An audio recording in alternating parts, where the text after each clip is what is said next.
Next I'll be going through the warrior poses. There are 3 of them, and each of them have got different variations to target specific areas. I'm going to start off with Warrior 1. Warrior 1 isn't as popular or as common, if you like, as Warrior 2. Warrior 2 is usually the one people think of when we talk about warrior poses, but Warrior 1 is essential for the Sun Salutations, which I'll be doing as separate videos later. So both Warrior 1 and Warrior 2, you start at the front of the mat.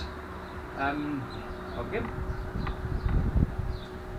Okay, standing with our feet together in fine mountain pose. Transfer the weight onto one leg. I usually start with the right, lift your left leg, and as you're bending forward, reach back with your left leg and plant it where you feel is appropriate. You can always adjust the length, the distance between your feet at this stage, or at any stage really, if you need to. So for Warrior 1, the preferred foot position is at 45 degrees. So rather than Warrior 2, where you have your back foot at 90 degrees to the direction you're facing, for Warrior 1, 45 degrees or a rough angle is fine. The leg position the front leg position for Warrior 1 and 2 are identical. You should never have your knee extending over your foot, in front of your foot. That's over time that's bad for your knee joint. I would advise starting off with your knee just behind your heel, because as you sink further into the pose, you'll find that your knee comes forward anyway. Okay, so for Warrior 1, the hand position, you square off your shoulders so that you're facing front, and as you sink your legs down into the pose, raise your arms. Make sure your core is engaged. As you exhale, you can sink further down into the pose. Make sure your shoulders are relaxed away from your ears. Try and keep your arms as vertical as you can.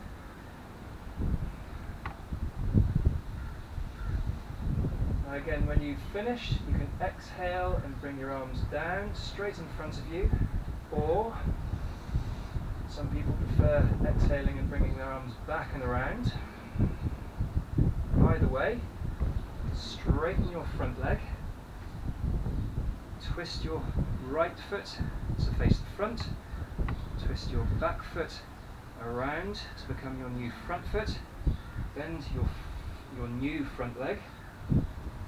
Make sure that your back foot is at an angle, not the end of the world if it isn't. And making sure that when you sink down, your knee doesn't go in front of your foot. I should also point out, very important, not to let your knee bend inwards. It's very bad for your knee joint. Okay, so we're tensing our muscles to make sure that we keep our knee out so that our leg is completely in alignment as we're facing forward.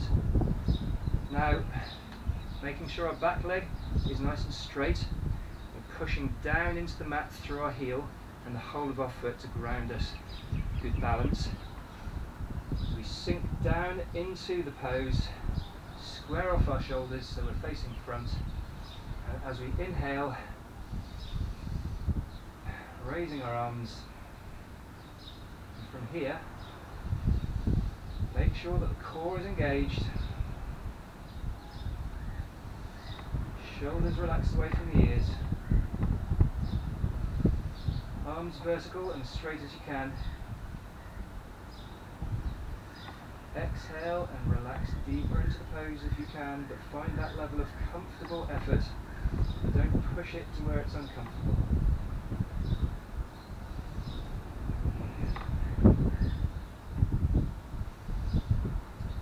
Arms can come down as you exhale. And